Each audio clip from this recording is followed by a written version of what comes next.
ओम श्री बुद्धाय नमः। दोस्तों, आप सभी को नमस्कार।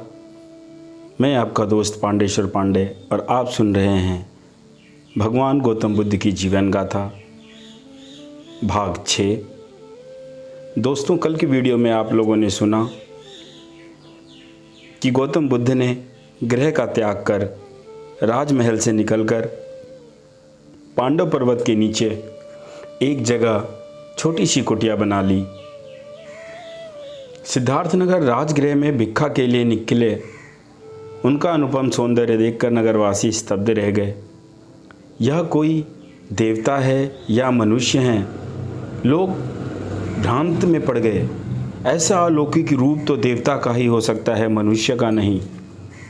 इस प्रकार की चर्चा करते हुए सभी लोग उनको भिक्षा देने के प्रयत्न करने लगे, किंतु सिद्धार्थ कुमार ने बस इतना ही मेरे लिए काफ़ी है कहकर थोड़ी सी भिक्षा ग्रहण की। राजा बिंबिसार ने अपने महल के बाहर लोगों का जमघट देखा तो उन्होंने उसका कारण जानना चाहा।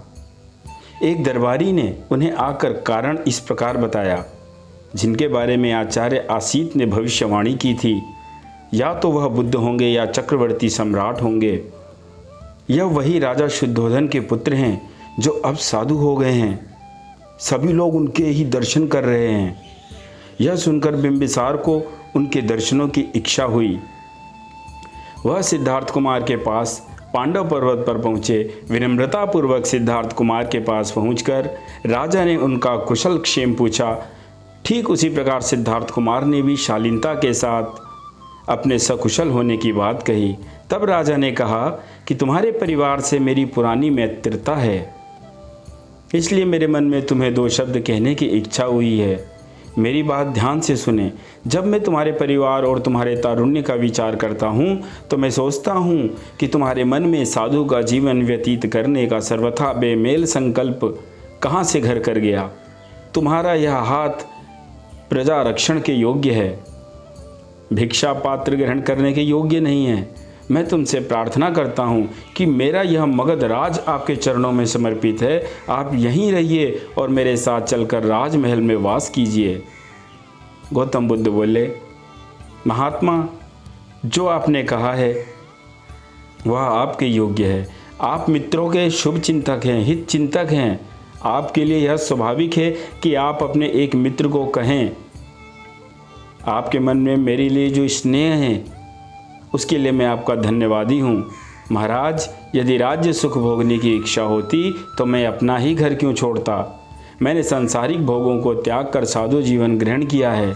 मैं अब बुद्धत्व लाभ प्राप्त करना चाहता हूँ। यह सुनकर राजा चुप हो गए और उन्होंने नम्रतापूर्वक निवेदन किया कि हे महाराज, बुद्धत्व ज्ञान लाभ करके आप मुझे अवश्य दर्शन देकर कृतार्थ कीजिएगा। सिद्धार्थ कुमार ने राजा की इस प्रार्थना को स्वीकार कर लिया। इसके बाद राजा अपने महल को चल दिए।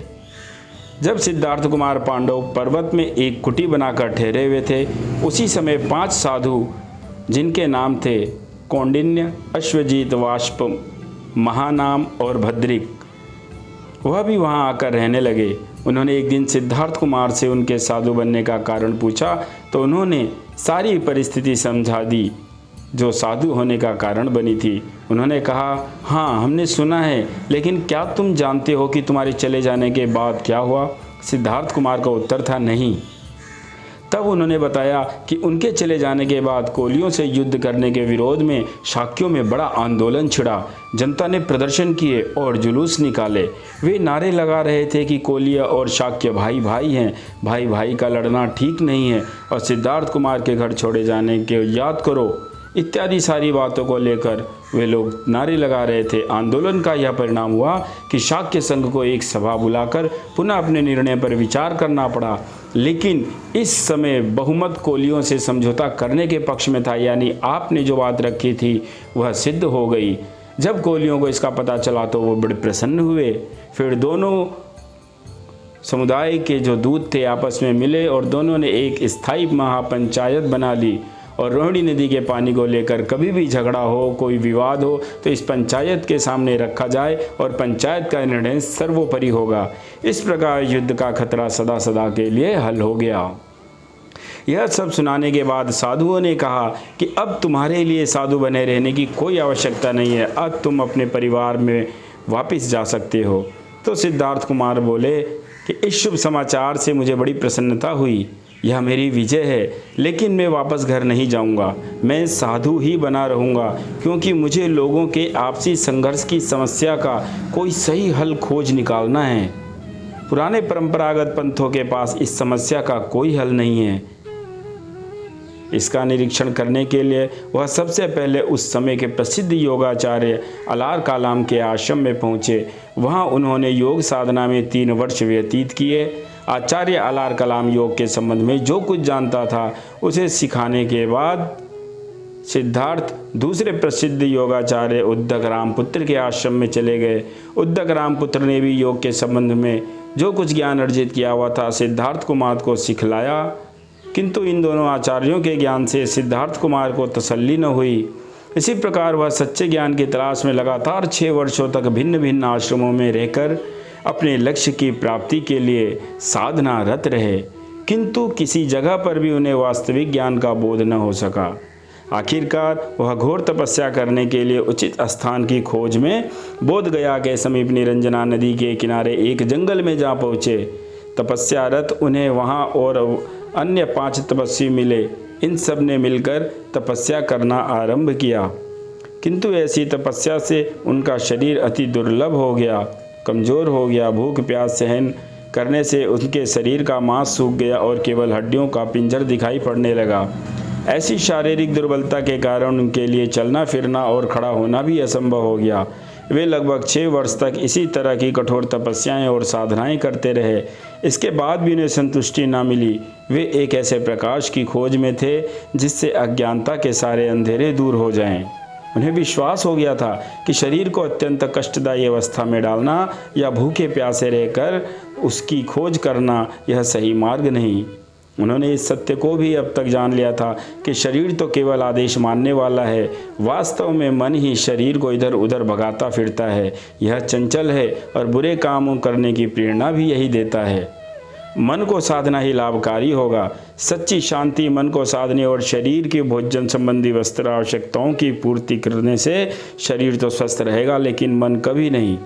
उन्होंने शरीर की रक्षा के लिए थोड़ा थोड़ा अन्न ग्रहण करना आरंभ कर दिया। एक दिन उन्होंने सुजाता नाम की लड़की से खीर ग्रहण की। खीर खाने के बाद उन्होंने अपने शरीर की कमजोरी दूर होती मालूम पाई। जैसे ही उन्होंने अन्न ग्रहण करना आरंभ किया तो उनके 5 अन्य तपस्वी साथी जो तपस्या कर रहे थे वह उनको छोड़कर चले गए। उसके बाद बुद्धत्व प्राप्त करने के निश्चय से सिद्धार्थ कुमार पीपल के वृक्ष के नीचे पद्मासन अवस्था में बहुत ही पक्के इरादे से बैठ गए कि अब वे बुद्धत्व प्राप्त करके ही वहाँ से उठेंगे, चाहे कुछ भी हो जाए। जैसे ही वो ध्यान अवस्था में बैठे, बुरी वासनाओं के समूह ने उन्हें घेर लिया। इन्हें मार भी कहते हैं। उन पर मार के अनेक हमले हुए, परंतु सब असफल रहे। उनके पर्वत जैसे मजबूत इरादों को वे जरा सा भी हिला न सके। अंत में उन्हें वैशाख पूर्णिमा की रात्रि को बुद्धत्व ज्ञान प्राप्त हुआ। दोस्तों, और अब सिद्धार्थ बन चुके थे भगवान महात्मा बुद्ध। जय हिंद, जय साईं राम।